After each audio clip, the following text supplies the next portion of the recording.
Welcome to Politics Done Right. I am your host, Egberto Willies.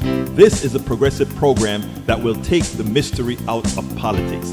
This is the program that will encourage you to make sure government becomes we the people.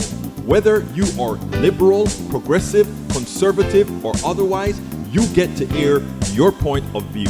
We are an independent media outlet that, unlike mainstream media beholden to corporations, we only owe allegiance to you.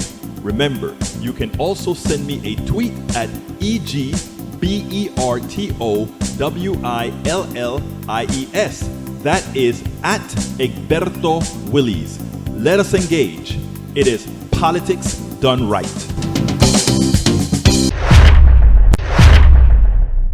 Well, folks, welcome to one more edition of Politics Done Right. I'm Egberto Willies, your host. Thank you so kindly for being a part of the show. We are going to have a great show for you tonight. We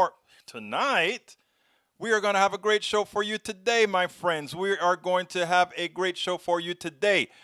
Look, I had an interview to do today. I am not going to do that interview that I had scheduled for today for one specific reason and one specific reason only. Welcome aboard, Nanette Bird Smith. Welcome aboard, Bridge MCP. Welcome aboard, Michael Rudnin. How are you doing? Michael Rudnin, how are you feeling today? You didn't give us our required checkup to say, yes, I am doing just fine. How are you doing, buddy? Let us know what's going on. Let us know if all's well in your in life. Anyhow, we're gonna have a great show for you today, folks. It is important. It's imperative that we get things done. Anyhow, let me see. I just saw a new message come in. I had a particular thing scheduled for today. And I don't think I'm going to do it an interview. I don't think I'm going to do it because I want to talk to you guys about the election. We only have 5 days, but as far as Politics Done Right, we have Politics Done Right for today, tomorrow, and Monday before election actually starts. And I want to make sure that we get busy like right away, that we get involved in getting this stuff done. The title of the show today, and let me make sure that, bear with me as I get it queued because there are some issues that I'm having with getting the program queued today. I'm not exactly sure why, so I'm checking it out to see what will have to be queued manually, and it seems like I'm going to have to queue a few things manually, so bear with me as I do my manual queue. Anyhow, what do you guys think about the election? What are your thoughts so far? Start throwing me some messages, whether you're on YouTube, whether you're on Twitch, whether you're on Facebook.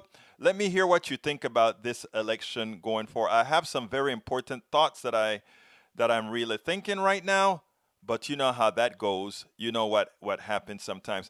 I think it is essential that we not get scared.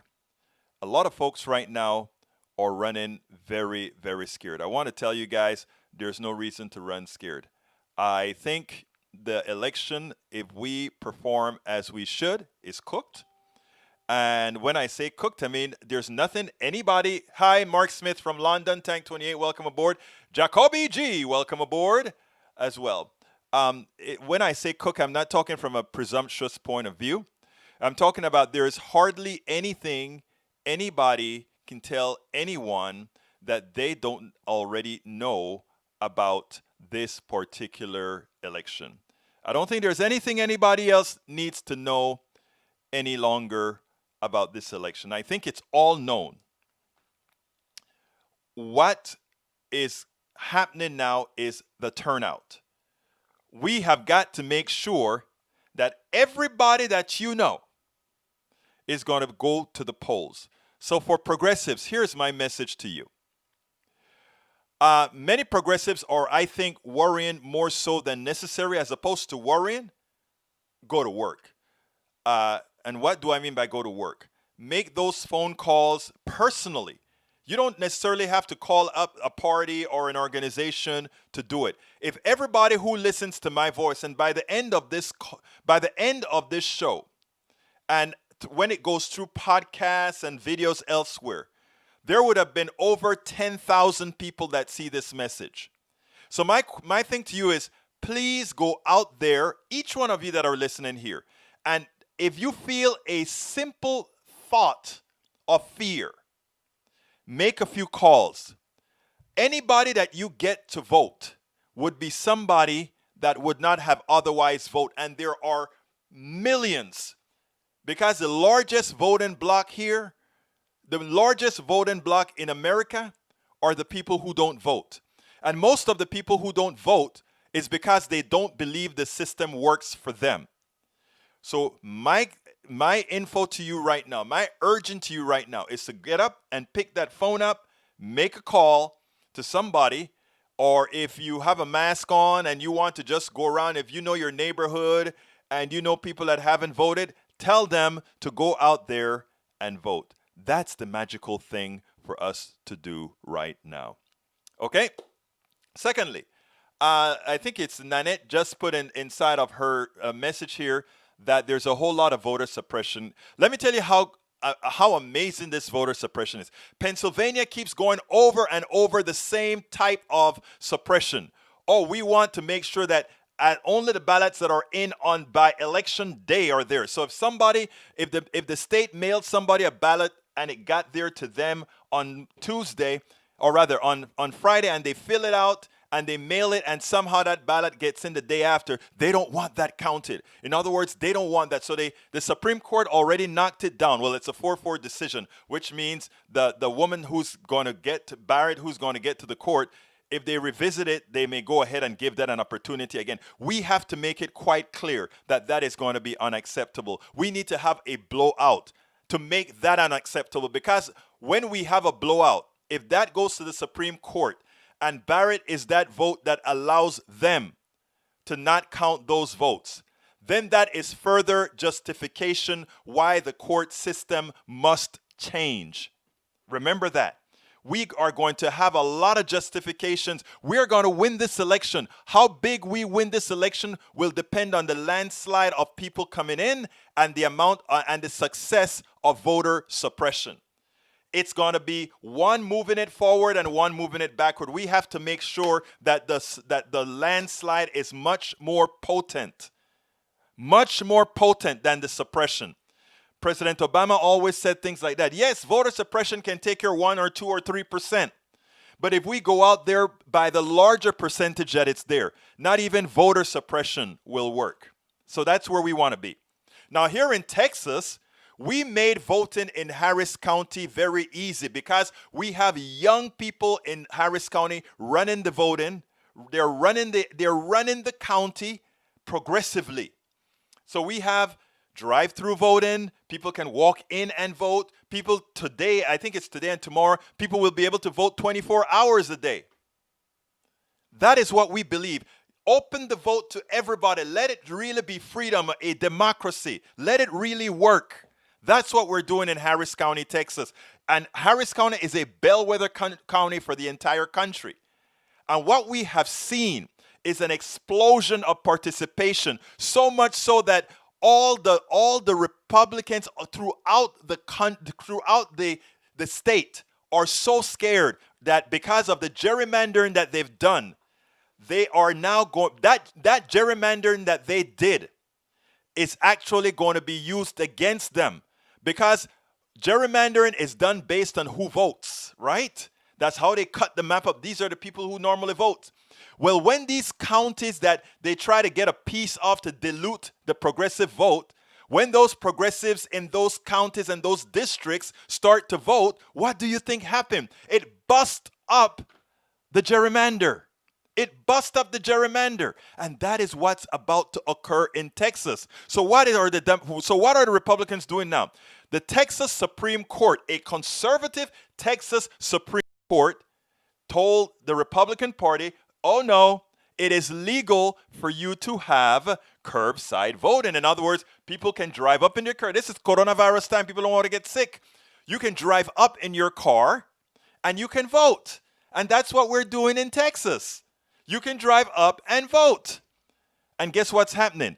Now that the Supreme Court in Texas has told that the Republican Party that is legal, they can do that.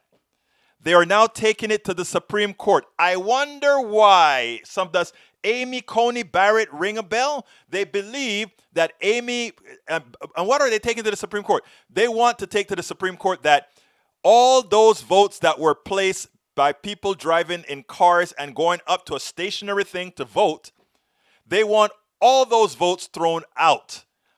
Then the Republicans said they like democracy. Didn't they say they like? Well, that's what's going on. We will see what the Supreme Court does if it takes up the argument. We don't know yet. We don't know yet. But the suppression is going on left and right over the country. But the people are voting. And what I'm asking, what I'm urging, what I'm begging, and what I'm imploring is, folks, go out there and vote. You can beat suppression. You can beat it all, because it is like a tsunami coming. A tsunami coming. So if you have a tsunami of people, there's just so much they can throw out. And that is where we're at. We have a president that is killing people, and we have people who want to live. And Americans want to live. And that's why it's going to be a blowout when Tuesday's numbers come in all together. But anyhow, let's get busy. Like I said, I had an interview to play today, but I wanted to give a little... I wanted some soliloquy time. Some soliloquy time with you. And by the way, if you want to call in, there is a number on the screen as well. And I'm going to put it in the feed. If anybody wants to call in and call, you can either call in with your phone at 346-248-7799. The code is 254-600-9091. I just placed it in the feed. Telephone number 346-248-7799. The ID code is 254-600-9091. You can also call in from your computer. There's a link that I just placed in the feed as well. So whether you're seeing the feed in Facebook, Twitter, Periscope, Twitch, or YouTube, you can actually come on in. So please, folks, come on in. If you want to add something, if somewhere in your state you know about voter suppression, give me a call and tell us about it so we can make people aware of it. If you are seeing anything crazy wherever you are, give us a call either from your computer by clicking on that link or come in by phone. We want to hear your story if you have something that you want to add to the discussion. But folks, this is going to be an election, and we are going to do it. Vote, as Deborah M. Feza-Reed says. Vote, vote, vote. Welcome, Deborah M. Feza-Reed. Welcome, Mark Smith. Welcome, John Romano. Welcome. These are new people that I'm calling out right now. Welcome, Blair Hafley, Mark Smith. Thank you so kindly for being here. Please share the program. If you're on, please share the program. Now, the first video I want to show you is how D Savage, welcome aboard, is how it's been. Our mainstream media are finally starting to allow some of the truth to come out. Watch how Andrea Mitchell handled this guy. She didn't handle him as best as I think she should, but at least she called him out. I cut out a lot of the fluff to give you, make it a little better. Check it out, and then we'll take it on the other side. Generally speaking, Andrea Mitchell does not push back all that much. Today I saw her push back. I was extremely happy to see how she pushed back. Take a listen to this, and then we'll take it on the other side. I want to ask you about the political calculation of doing all of these rallies, despite certainly polling data that shows that 59% of the people in a USA Today poll yesterday saying that they don't think the rallies are a good idea because of COVID. Well, the president represents moving forward as the country. Of course, he wants people to be safe and take precautions, but he knows that we can't be driven back into our basements by the coronavirus. Joe Biden would send us back into lockdowns again. Well, that isn't what he is representing, because he is also saying he would listen to the scientists. He's not. No, he is not. That is. Excuse me, that is not what he's saying. But also, the fact is that the president is telling people we're rounding the corner and repeatedly mocking Biden for wearing a mask. A recent Washington Post ABC News poll found that 77% of likely voters in Wisconsin support their state's rules on mask wearing. The president has always encouraged people to wear a mask, and he said it's patriotic to wear a mask. And at our events, well, he hasn't we give shown every it by attendee example. a temperature check. We give every attendee a temperature check before they're allowed inside. We give them a mask that we instruct them to wear, and there is plenty of hand sanitizer for everyone to wear. But this for everyone to use. Well, but this is what the president has done. He has wearing masks. Andrea, he has mounted an unprecedented the very first thing you said is that he has federal told government people and the private sector. He has. He absolutely has. He has not told people to wear masks. And when the president talks about rounding the corner, he's talking about the therapeutics that are now in use. We are inches away from a vaccine in record time. Meanwhile, you have Joe Biden on the other side using this anti-vaxxer rhetoric, scaring people away from taking the vaccine, and then the media happily trumpeting the polls that say that people are afraid of the vaccine. Tim, I have to interrupt you. That's true. Tim, let's have a conversation. Joe Biden is not using anti-vaxxer rhetoric. He has said he will listen to the scientists. I want to ask you also about the recordings obtained by CNN of Jared Kushner's conversations with Bob Woodward back in April, talking about how the president was getting the country back from the doctors and also saying this about the politics of the pandemic. What he's been saying is don't fall into the same trap that we fell into the first time. The states have to own the testing. The federal government should not own the testing. And the federal government should not own kind of the rules. It's got to be up to the governors because that's the way the federalism system works. But the president also is very smart politically with the way he did that fight with the governors to basically say, no, I own the opening. Because, again, the opening is going to be very popular. People want this country open. But if it opens in the wrong way, the question will be, did the governors follow the guidelines we set out or not? Isn't that extraordinarily cynical at a time when we were hitting peaks in all parts of the country of the pandemic at the time, to be talking about the political advantage of blaming the governors for the testing, the hard part, and taking credit for the reopen? And this, by the way, was when the president was calling for states to reopen before they had reached the guidelines that his own task force was recommending of having at least 2 weeks of better numbers. It is absolutely true that the media and Joe Biden have turned this. They are the ones who have turned the entire coronavirus crisis into one big political weapon. Joe Biden has been unburdened by the responsibility of leadership. And in fact, he has not been able to point out one thing that he would do differently from what President Trump has done. Well, one thing he has done is worn a mask all the time, not held big rallies, not had super spreaders at the Rose Garden, not had super spreaders in Tulsa and in Wisconsin, in Duluth, Minnesota, and other places. Let me ask you about this. The White House put out a statement yesterday saying that one of its achievements is ending the pandemic at a time when 78,000 daily cases are being recorded day after day and 80,000, the most during the entire pandemic.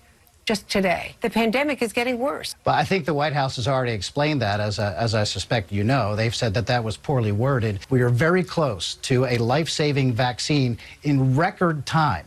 Those are all real accomplishments that the media never focuses on. And they let Joe Biden get away with this anti-vaxxer rhetoric where he is actively frightening people with his running mate, frightening people away from using the life-saving vaccine simply because he's trying to score political points. And Joe Biden and the media have colluded together to turn the entire crisis into one big political weapon to try to defeat President Trump. And they are doing a disservice to the public. And scaring people away from a vaccine is not something that is defensible. That is not at all accurate.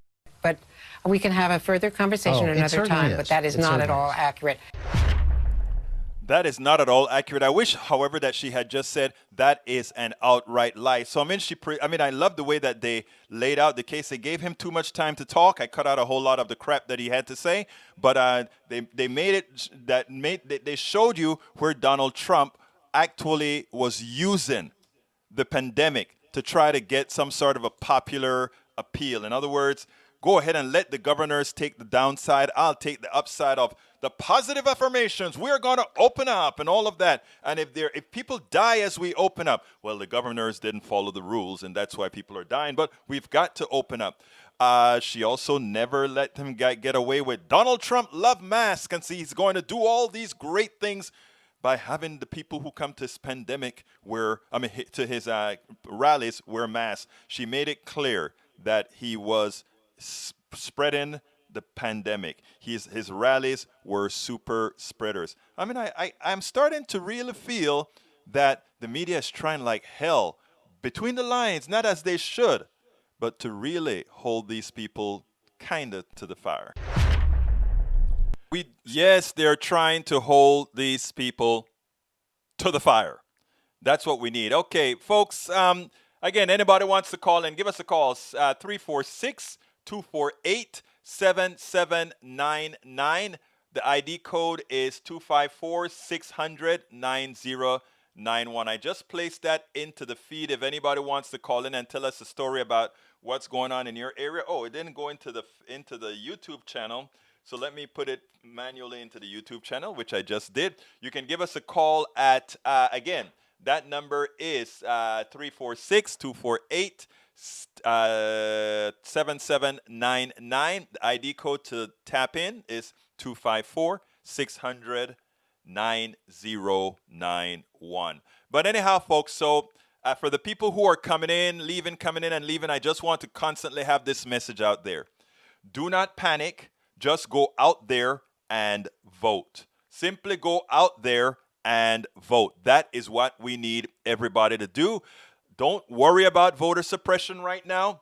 If you do your part by you yourself going to vote, if you also call, whenever you feel a little bit of, oh, I'm scared about tomorrow, or I'm scared about what's going to happen on Tuesday, I say lift your head up high, be proud, be also assertive, be also confident that we would have done everything possible to win a landslide. If for some unforeseen reason we don't win, we would have cauterized that America is not America anymore. And then other measures would have to go into effect. If what the majority of Americans want constantly goes unrealized, then the country has to be remade some other way. And just think about this, people. We are supposed to be the bastion of democracy. We are supposed to be that light that everybody else looks up at. We are supposed to be the people. We are supposed to be the people that other people want to mimic. Remember that. I have faith. And this is not blind faith.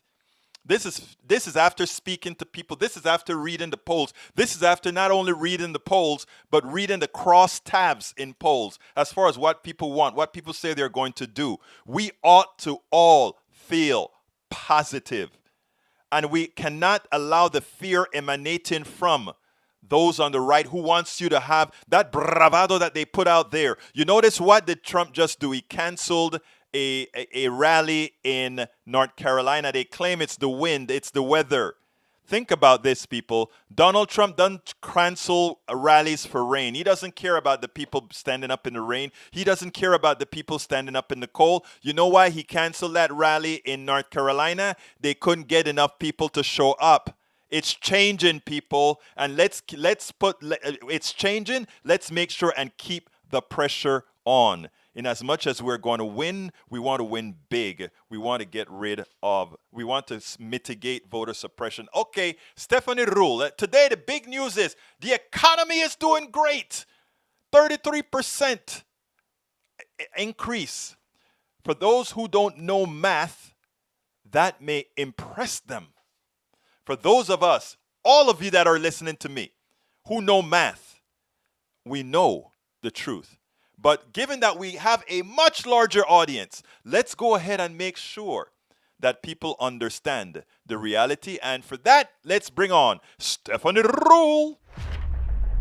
The economy, the GDP is up 33%. Is that great news? Oh my God, Donald Trump, it shows that he knows no math as he makes it seem like that was great news. Let's listen to Stephanie Rule and let's take it on the other side.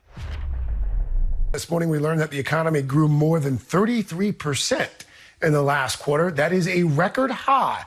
It marks a turnaround from the 31% plunge in the second quarter, but it's still far below where we were before this pandemic. Let's talk about these numbers, Steph. What do these numbers mean, and what don't they mean? All right. Well, the president said today and has actually been saying for the last 3 days, this GDP number is the biggest increase ever. The greatest economy ever is back. Craig, imagine if you had $100, you lost $100, and you got 60 back. That is good news, but we're certainly not back. We're still having 700,000+ people a week file for unemployment claims. And where this is really concerning, think about where we were. In the second quarter of this year is when we had record drops, over 31%. That's when we basically shut the economy down. So in the third quarter, when we started to reopen, naturally you'd see these improvements. But what's especially concerning is, remember why we were spending so much in the third quarter. We saw those small business loans go through. So small businesses were rehiring. We had expanded unemployment benefits, and we had those $1,200 stimulus checks. People were out there spending. Now here we are on the eve of November, where coronavirus cases are rising. More cities and states are considering more restrictive shutdown plans, potentially, and we don't have any more stimulus. What we are is headed for a prolonged, complicated situation. The president, as you mentioned during these times, continues to tout the economy. He also said, I want to make sure I get this right. He said that in the tweet from this morning, the biggest and best in the history of our country, not even close. Next year will be fantastic, is what the president is promising. Is that Craig, a fair prediction? No. Craig, Jared Kushner said we'd be rocking and rolling by July. The president said the third quarter was going to be the best quarter ever. I turn you to the stock market, which is not the economy. What happened in the stock market this week? Investors woke up and realized that you cannot have an economic recovery until you have a health recovery. And we do not have a national plan to take on COVID, and it is spreading across states right now. Just think about this. The Fed has put trillions of dollars in stimulus to keep the markets afloat. That could all be lost now that we're really realizing we're not through with this thing. We are definitely not through with this thing. And there's a simple mathematical formula. Let's call the economy $1, okay? The economy since the recession or this depression has started, dropped when the drop started, first 5%. So that is from a base of $1, 5% drop. That means you're at 95 cents. Okay. Now, after that, it dropped by another 35%, I believe. Or 31%, I believe. That drops you then to 60 cents or so or actually, I think a little bit, let's say about 62 cents that you're at now. So you have dropped to 62 cents from where you were. You were at $1, you're now at 62 cents. Okay. So now you've lost over a third of the economy.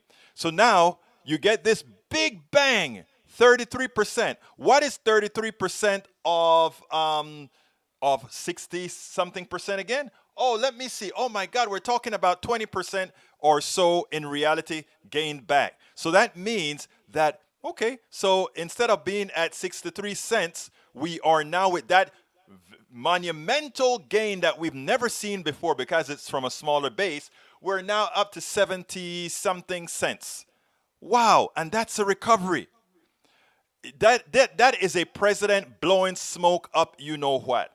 And the problem is that he depends on you being ignorant. He depends on you closing your eyes and not seeing the amount of people that are suffering. He depends on you not seeing the people in the food lines. He depends on you not seeing people who have no insurance. He depends on you not seeing people that are being evicted from their homes. Records here in Harris County and all over the country. That's what he depends on. You closing your eyes.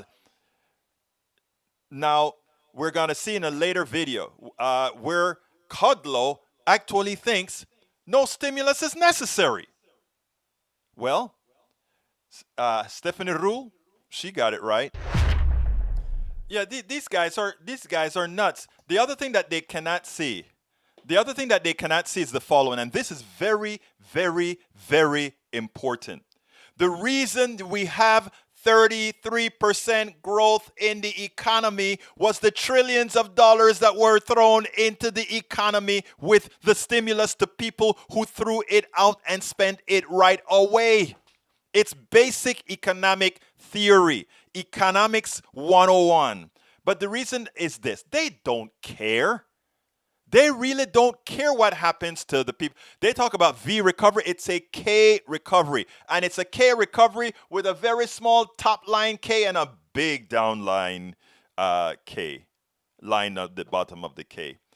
Just look at, just look at people, even look at in every area. Look, Exxon is laying off 1,900 people here, mostly in Harris County. Okay? And it's going to continue because we have a fundamental change in the economy. They don't want to show it because they want, when they're redistributing money, they want to make sure and redistribute it upwards. Okay, folks, we are at the 31-minute mark, which is where I give my little plug here. Folks, please remember this is a call-in show. If you are on YouTube, please become a part of our posse. Please go ahead and click that join button and become a member of our team. Become a member and help keep the progressive message going out. By the way, on Tuesday, I'm going to be doing a special KPFT show right from our Politics Done Right studios. That's going to be blast all over the country, and we're going to be bringing other folks in, but it's going to be solely a KPFT election show on Tuesday night. So remember that.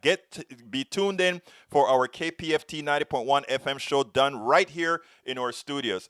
By the way, so anyhow, folks, if you are on YouTube, become a part. It's very, very inexpensive. Join our team, become a member. Please do that now so I can call you out if I see you place your little join now. You can also hit that $ there and throw us a super chat with a message that you want us to pump out there. You can do a super chat. And additionally, if you notice, we have my new t-shirts out there, and we have a few there right there in the rack under YouTube. For those of you who are not on YouTube and haven't joined our YouTube posse but are on other networks, here is the link that you can use. It's called politicsdoneright.com/YouTube. politicsdoneright.com/YouTube gets you right to our, you can click on that to become a member of our YouTube posse. Anyhow, there are other ways to help us out here. One is to go ahead and get our book. By the way, you're going to use this book after the election, because after all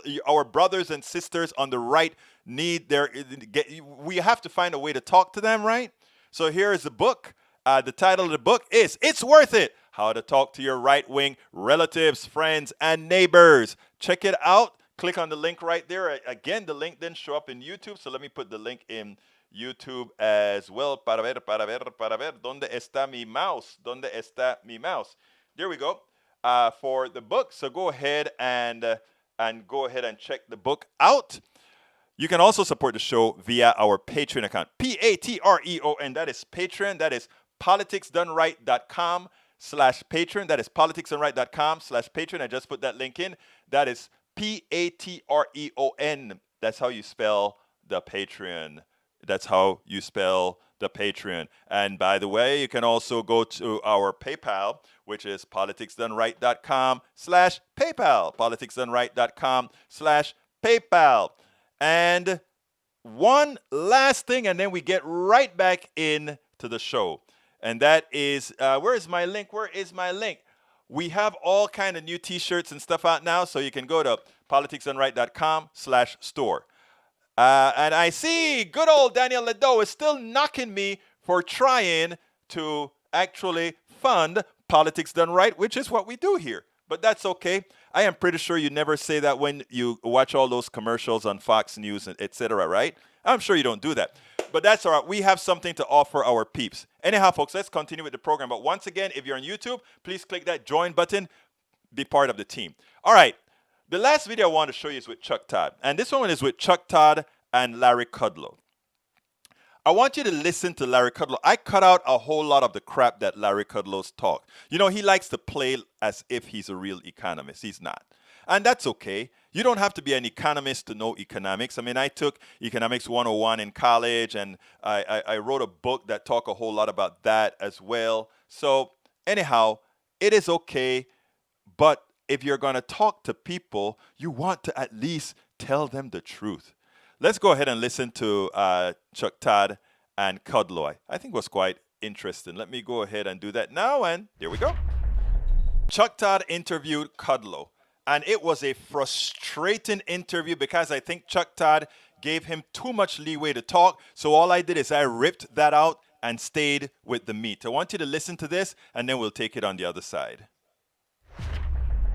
President Trump is touting today's news about GDP growth. The economy grew at a record 7.4% in the third quarter of this year. There's a lot of caveats to this one. But that's after it plunged 9% in the previous quarter, after the first shutdowns over the pandemic. So the increase came from an extremely lower baseline. The economy is also 3.5% smaller than it was at the start of this year. So we have not recovered from the start of this pandemic. The unemployment rate is at 7.9%, nearly 3.5 points higher than where it was in March, but not in double digits anymore. And about half of the 22 million Americans who've lost their jobs since the start of the pandemic appear to be still fully out of work. And with coronavirus cases again on the rise, federal stimulus money running out, no prospects for another relief bill in sight, the president is boasting about the economy. This third quarter number, to me, is a screaming, flashing warning sign to your administration, to the Senate Republicans, and to congressional Democrats that you need more stimulus, because this entire third quarter appears to be fueled by government stimulus, whether the Fed or here, and now we have nothing. Are we staring at a bad fourth quarter because of the inability to get a deal? I think you're staring at a great fourth quarter, by the way. And you got to look at this piece by piece, Chuck. I don't think you're giving it quite enough credit. Yeah, we're coming back from a deep contraction from the pandemic. Absolutely agree with that. This V-shaped recovery is, in fact, going to be self-sustaining because of the inventory recovering. So that's the key point. Now, to your point on the stimulus bill, okay. I don't think the recovery depends on the stimulus bill. I do not. As I've said frequently, there are some targeted areas that we really could have used help on, okay? One of them is an extension of the PPP, small business lending program. Second, you're right about unemployment. About half the people have gone back to work, but there is too much hardship there. I absolutely agree with you. So the president had to take an executive order couple of months ago to put $300 in and $100 from the states. That money is running out. Why can't Congress appropriate? If they're so concerned about unemployment, why couldn't they have appropriated a narrow bill? Okay, airlines assistance is another point. K through 12 school assistance on COVID rebuilding. We don't need $3 trillion. We don't need a wish list of Democratic ideology in politics. Now, why don't you wait till later, or we're going to have an election over these politics? We should have had this assistance bill several months ago. It's Senate Republicans that didn't cooperate here. I will take your point. I think your boss and I think Nancy Pelosi wanted to cut a deal. But how is she supposed to cut a deal when Senate Republicans don't agree to anything and the president has refused to get Senate Republicans to come to the table? They haven't come to the table, Larry. Well, I wouldn't say that. I mean, I wouldn't quite put it that way. There's some substantive policy issues here. As you know, one of them is the liability insurance issue. We should have had some safeguards and protections. Okay. It would help the economy. It would help small business. It would help the very restaurants we're always talking about who are suffering quite a bit. It would help the low-income wage earners who work in leisure and hospitality and restaurants. So the liability insurance thing is held up a lot, and there are other important disagreements between the Senate Republicans. And the Senate Republicans said, pound sand. They said, we're not going near that number. So, I mean, I take your point. The issue is the Senate Republicans. I think, Chuck, the issue here was key points, the state and local government issues, a lot of spending for mismanaged states and pension funds. The president has pointed that out. Mitch McConnell has pointed that out. Do you realize the economic calamity that's coming if you don't bail out states? And by the way, the state of Florida, the state of Oklahoma also has revenue problems. It's not just blue states. If you guys don't bail out the states here, it's a calamity on the state and local governments, and the economy will crater. No? Well, okay, that's an interesting point of view. I don't agree with it, Chuck. What will bail out the states is a strong economic recovery. That's what's really matters here. Well, here's what I think is true. There's not a lot of trust in Washington between the three entities that you and I have been discussing. Now, if you notice, Chuck Todd started the piece where he laid out the facts, and that's what I really love. He made sure and let everybody know the economy is in crisis, and then he started the interview with Kudlow. The important thing, if you notice, the real reason that a lot of this bill is being held is because these guys want liability for corporations. In other words, the corporations can say you must come back to work irrespective, and if you get COVID, hey, bye-bye, you can't sue us. You just got it. Bad luck. And those are the kinds of things that they're fighting over. And if you notice, they're willing to put everybody at risk. They're willing to make people starve because they must control. They must have the safeguards for their corporations. Nothing else really matters. If you take a look and you read between the lines of everything that Kudlow had to say, it is, well, you know, the most important thing. We don't need to give a stimulus. Let's just let growth take care of it. Reduce taxes and give tax breaks to these guys. Let growth take care of it. In other words, we take care of the top and the crumbs will come trickling down and maybe the people will survive. No, that's not how it works. We need to get these guys out of office. We definitely must get them out of office. Thank you so kindly, J.M. Smith, for the super chat. J.M. Smith, thank you so kindly for the super chat. And of course, we have, let's see, Deborah M. Feza Reed. Muchas gracias. Thank you so kindly for becoming a member of our posse. Let's get some more. Althea, thank you so kindly for the super, well, actually you gave a super meme, super chat. Thank you so kindly. You guys are wonderful. Hey guys, let me tell you something. I want to answer this because Mademoiselle Deborah John had a very prescient question statement. Here it is. I'm going to put it out there and I really want you guys to hear it out. She says, Egberto, what can we do to hold these judges accountable? There's more than evidence that proves these Supreme Court judges are biased, corrupted, and working on behalf of Trump. It's clearly Trump-Pence plot to put those white for radical rights long-term judges in place to rule in favor of Trump and against the people. Egberto, we also need to start emphasizing really the reasons why Trump Republicans rush to put the judges in office and how it will affect the elections. Here is the deal. You are so right and you get it. Let me explain this. I did a video, and while I read that message and I started hunting down that video on YouTube that I did a while back, I can't find it, so I'm going to repeat myself here. I wanted to play it because it was more complete. But here's how it goes. This is very important. In America, we talk about separation of powers. You have the legislative, the executive, and the judicial branches. Okay, 3 branches. And they're supposed to be co-equal branches of government. Okay? It's not quite true because the president is elected by all the people. The Congress is elected by all the people. The Senate is elected by all the people. The Senate is then, the judiciary is then appointed by the president, approved by only the Senate, and then they have lifetime rule. Okay? What does that mean? That means that if you decided to stack the court with people of one particular persuasion, what you can do is effect minority rule. Let's give an example of how that is going to work out. Republicans know that the policies they stand for is completely anathema to Americans. Most Americans, when polled, they want progressive policies. That's not me saying, that's what every poll say. You want Social Security? Yes. You want Medicare? Yes. You want family leave? Yes. Do you want things like health insurance that everybody pays into but that everybody have as a right? Yes. Do you want Medicare for all? Yes. All these things poll way over 50, way over 60, way over 70%. Americans, by values, even Republicans' values are progressive.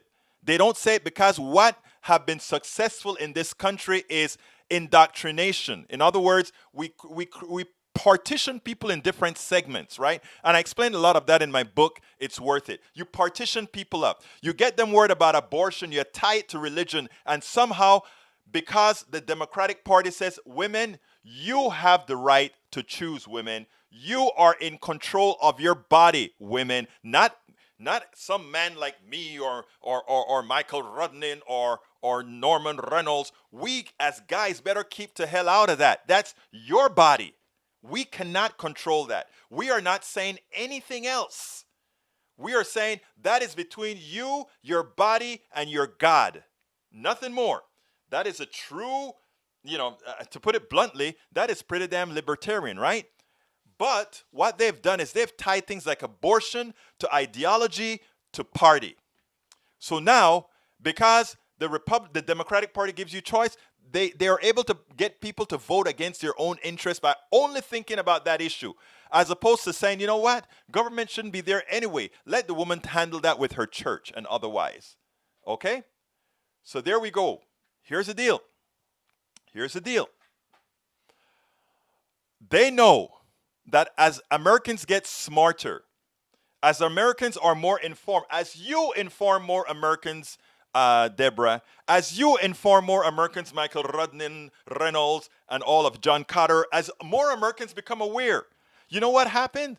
They become more progressive because it's sort of an intelligence kind of a thing, right? You start thinking, you start opening your horizons.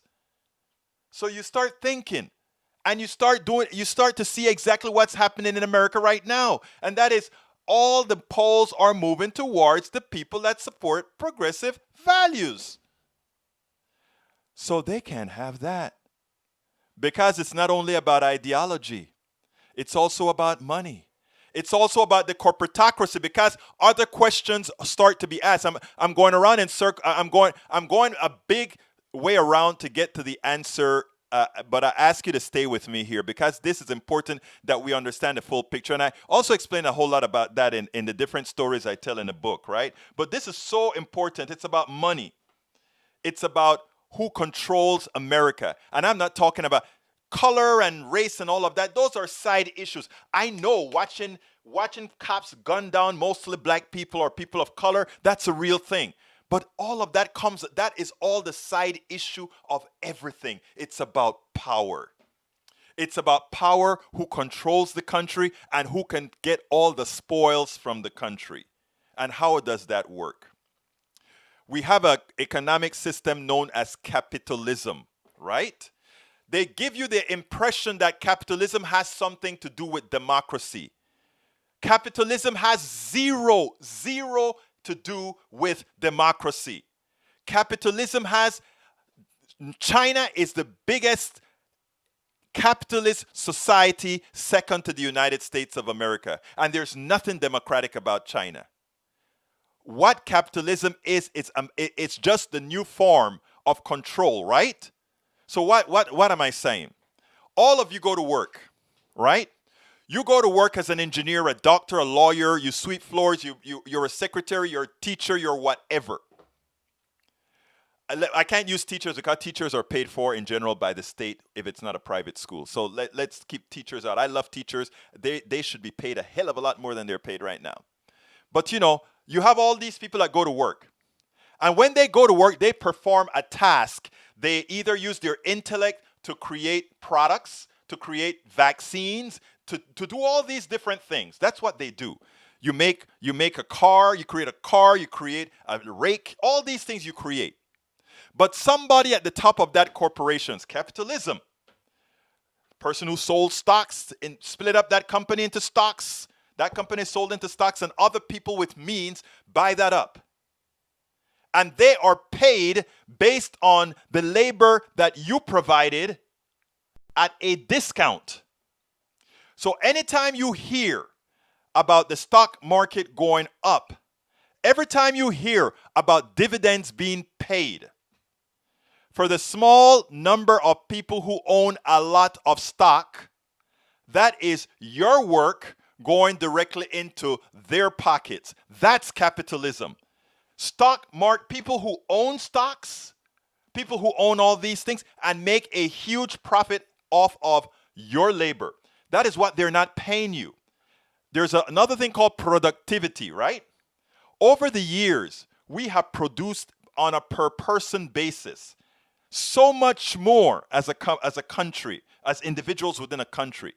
And all that increase in productivity, one would think, would be an increase in the salary, an increase of the services provided by society as a whole. Nope. It went directly to the top. And that's why the disparity in wages, that's why the disparity in wealth is so huge. Look, black people are at the bottom of the totem pole. Then Latinos come up a little bit higher. I'm talking about wealth now. And then, they talk about, but look at the amount of wealth in the white community. Sometimes I kind of feel bad in saying that, right? Because it's not a whole lot. When you segment that community itself, My white brothers and sisters are screwed too, because it's a segment. It's a segment, a very small, minute segment of this society that really gets the entire amount of spoils. But here's the deal. They always keep the guardians of the gate.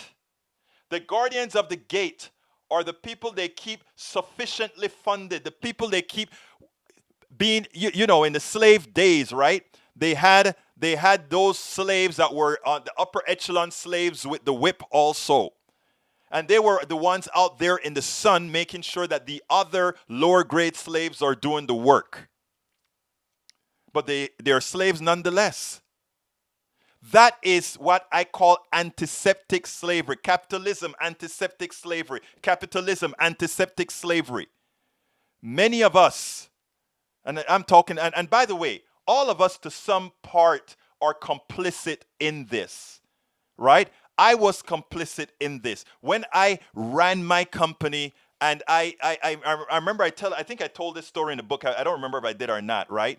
But I had a particular product that I had pricing power. It was the only product in that could do the particular job on the market. Boeing bought it, and a couple of other airlines bought it. The government bought it, and so forth, right? I could charge whatever I wanted, and I did for a while. And then I remember waking up one day, and I just remember saying to myself, wow, you know, I am making the money from that product, right? Never forgot it. ComDRVNT, WDM. Remember, you know, because it dropped the RTS signal like no other product dropped the RTS signal so that data could flow on the other side electronically. And I said, you know what? What's interesting is Boeing and all these other companies will pay whatever the price is. You know, that's the thing about the capitalist system, right? Capitalist system buy from other capitalists at the best price they can get, but they don't care, they buy. Because ultimately, the only people who pay are the people without pricing power. And that's mostly everybody. So when Boeing is greasing it for other companies to buy their stuff at a high value, they don't care, because all the while those prices go down towards the person who has no power. And that's most Americans. Most Americans have no power. They have no pricing power, and that is the reason why we always move the money upwards. Because those of us with pricing power are the ones who control America. And the last thing they want, which a progressive system will give you, is to remove absolute pricing power from anybody and have a system that is bifurcated. One where all our inalienable rights are provided, in which healthcare is an inalienable right. The right to food, the right to shelter, the right to clothes, and the right to work is an inalienable right. And then if you want to do other stuff on the free market, by all means, do it. But let's keep everyone's inalienable rights. Let's give everybody access to success. Let's give everybody else the ability to succeed. Not to have a market that is tailored towards those and solely those with capital along with the guardians. Look, many of us are guardians of the gate. I was once the guardian of the gate as well. All of us at some time. You have a good paying job that sometimes you go home and turn on the TV and see that person in the food line, or see that garbage person that is hoping they'll get health care somehow, and you sit down. You're very well paid and you have great insurance, and when they talk about having Medicare for all, you said, well, you know what, my insurance also gives me a membership to a club. It also gives me massages. I don't want to give up that great policy for something like Medicare for all, which only stands for basic services, but of course going to cost about more than 50% less. I don't want that, even though every American would be helped by that. And if you want all those special services, you can then buy that on your own. I don't want that. I don't want to help anybody else. I don't want to have a society that works for us all. I don't want to do that. Think about it, people. That is the reason. So bottom line to Deborah, the judges are there to do the following. And now I finally came to your answer, and sorry for taking so long. when I get into this, sometimes I really get wordy because I want this explained. I want this understood. And even if I'm not completely clear here, I'm here every day, 5 days a week, that we can talk about this ad nauseum to make sure we are all informed. Here's what the judges are going to do. Medicare for all come up for a vote. We force the progressive side of the Democratic Party to definitely support Medicare for all. We abolish the filibuster. So therefore, we pass Medicare for all in the Congress. It goes to the Senate because there's no more filibuster. It is passed, and Biden is forced to sign Medicare for all. Let's say, just an example. I'm not saying that's going to happen. I'm just giving an example. Medicare for all, we make sure to tell people the truth. The truth is, unlike your own personal insurance, Medicare for all is allow you to go to whatever doctor you want to, take whatever medicine you need to, not limited by what the government, by what your private insurance company tells you you can see, not limited by the networks, in-network, out-network, all of that kind of stuff gone, not having a middleman getting hundreds of millions of dollars paid out to, hundreds of billions of dollars paid out to executives, advertising and all that kind of stuff. All of that's gone, right? All of that's gone. So we decided to do that. We're going to reduce the cost to the government going forward, and we're going to reduce the cost to the average American citizen. Are there going to be losers? There are going to be big losers. The big losers are all those people that have been ripping you off for all these years for the free money they've been getting. And do I feel any sort of pain for them? Absolutely not. They've been screwing you all these years, and you've been helping them screw you. We've been helping them screw us. So what happens? We pass the bills, and the president signs it.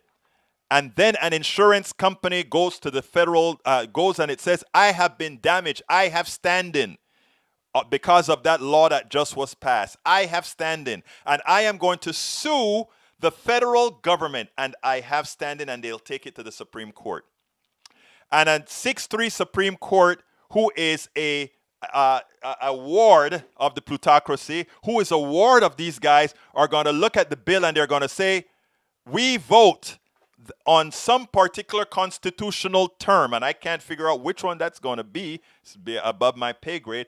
That makes that law unconstitutional. That's what packing the courts with right-wing, uneducated conservatives will do for us.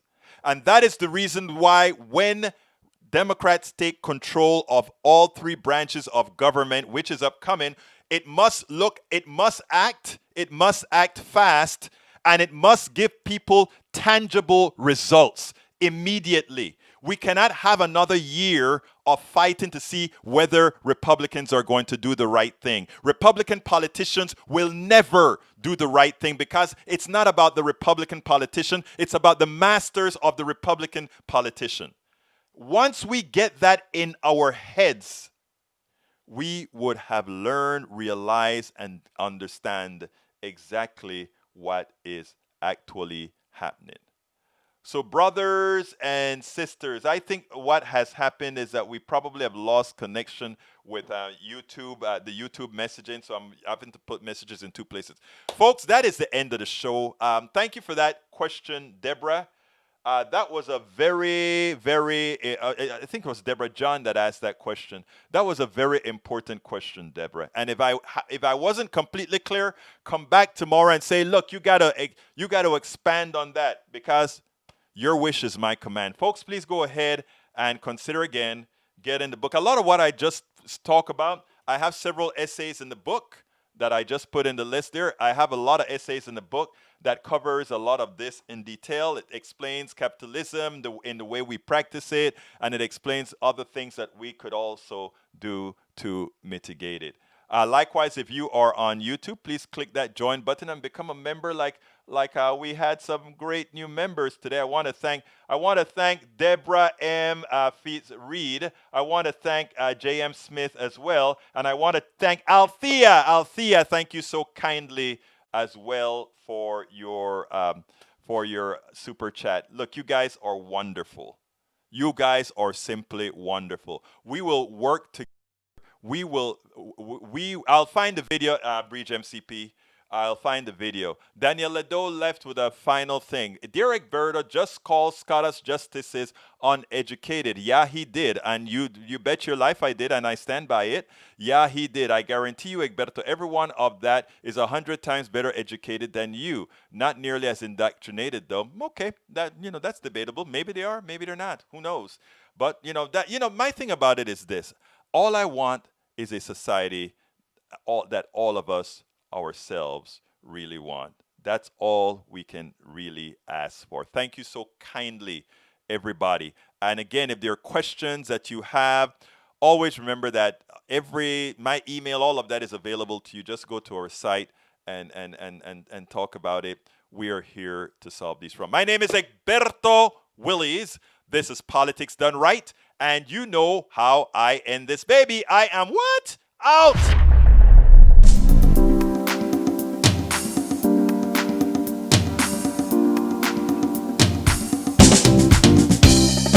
Welcome to Politics Done Right. I am your host, Egberto Willies. This is a progressive program that will take the mystery out of politics.